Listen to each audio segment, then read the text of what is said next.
Welcome to my new vlog. So आज आम्ही जरा बाहेर चालू असतो, त्याच निमित्ताने आजचा व्लॉग मी करते. सो बघूया कसं काय होतंय. बघा ही आली श्रीजा, ही दिवसभर ब्रश करत फिरते. आम्ही सकाळी एकदा ब्रश करतो, ही पूर्ण दिवस ब्रश करत फिरत असते. चला मग तुम्हाला भेटते मी एक थोड्या वेळाने.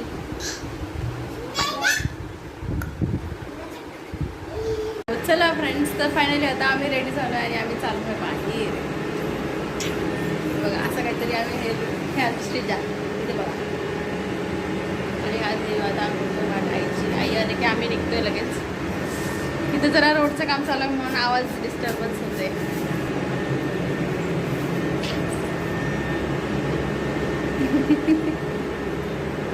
चला तर मग भेटते खाली उतरल्यानंतर. आता आम्ही उतरतो आणि कसं जायचं काय.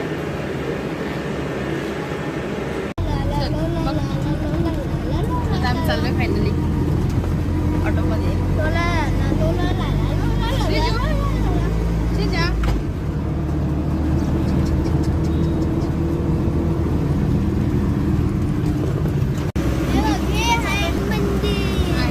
गायत्री मंदिर.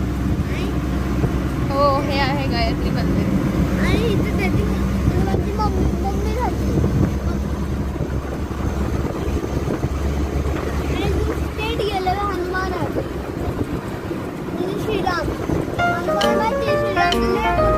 भाजी मंडई.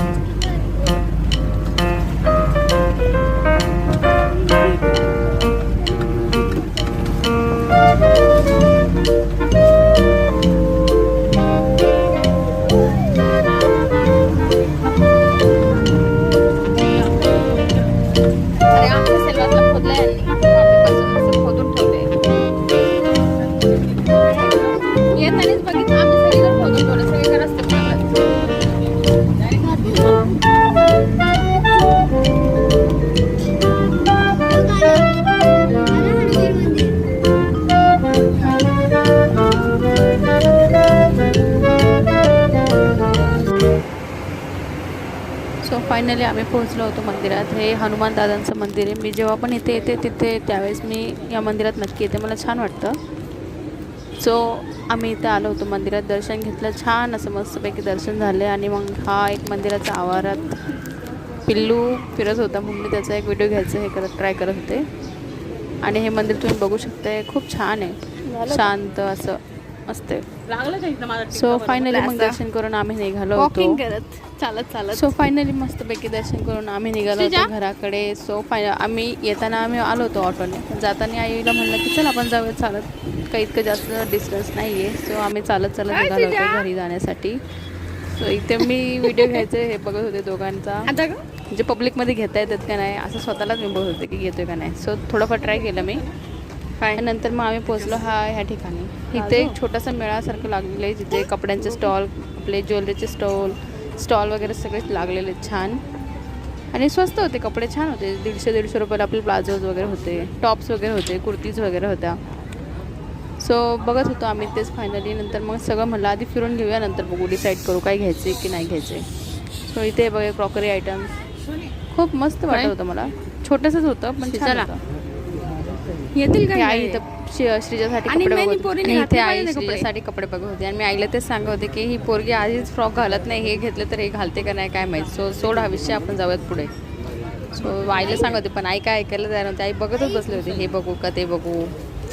सो नंतर मग निघालो आम्ही. ज्वेलरीजच्या ठिकाणी बघितलं पण काही घ्यायची इच्छा नव्हती. आणि इथे हे सगळे कॉटन कुर्तीजचा स्टॉल होता, छान होता. कॉटन कुर्तीज समरसाठी आपल्या छान आहेत, डेली यूजसाठी. सो नंतर मग या मुलांची फायनली नजर पडली होती ह्या खेळण्यांच्या स्टॉलवर, जिथे हे थांबणार म्हणजे थांबणारच होते. मी जिथून स्किप करायचा प्रयत्न करते, फायनली तिकडेच पोहोचले त्या खेळण्यांच्या स्टॉलवर. सो असो काय हरकत नाही. बघितलं त्यांचं घेणं झालं. नंतर मग निघालो आम्ही बाहेर. आणि बाहेर असं मुलांना खेळण्यासाठी ठेवलं होतं थोडंफार असं. मग इथे मी फायनली म्हणत होते की चला असं आम्ही काहीच नाही झालं आमचं फिरून सगळं बघून, पण आम्हाला काहीही आवडलं नाही आणि काहीही न घेता आम्ही तिथून बाहेर पडलोय. आता आम्ही थेट चाललो घरी, कारण माझा हात प्रचंड दुखायला लागलेला आणि कारण की मी काय दादाचं खाली चालत नाही. आम्ही असं चालते काही असे पण मी तिला शूज न घालता घेऊन आलते, सो मी तिला काही खाली सोडलं नव्हतं. चला मग तू जातो म्हणून मग तिला उचलून चाललेलं तर माझा हात दुखायला लागला. मला इतकी सवय नाही, हे असले की हे घेत असतात. नंतर मग छान असं आम्ही पाणीपुरी वगैरे एन्जॉय केली. हॅलो फ्रेंड्स, तो काल संध्याकाळी यायला खूप जास्त उशीर झाला आम्हाला. एक 8 वाजले होते. नंतर मग आल्यावर स्वयंपाक वगैरे केला आणि येतानाच खूप काही तटरपटर खाणार होतो पाणीपुरी वगैरे. सो पोट बनलं होतं म्हणून शॉर्टकट स्वयंपाक केला, जेवलो आणि लवकर झोपलो. इतके थकलो होतो आम्ही चालून. सो त्यानंतर मी काय शूट वगैरे केलं नाही. सो नेक्स्ट डेचा हा व्हिडिओ आहे. तो आता मी आज मी आता हा ब्लॉग पोस्ट करते. तर नक्कीच सबस्क्राईब करा आणि व्हिडिओ आवडले असल्यास नक्कीच लाईक करा विसरू नका. सो चला मग भेटूया पुन्हा एका छानशा अशा ब्लॉगमध्ये. तोपर्यंत बाय.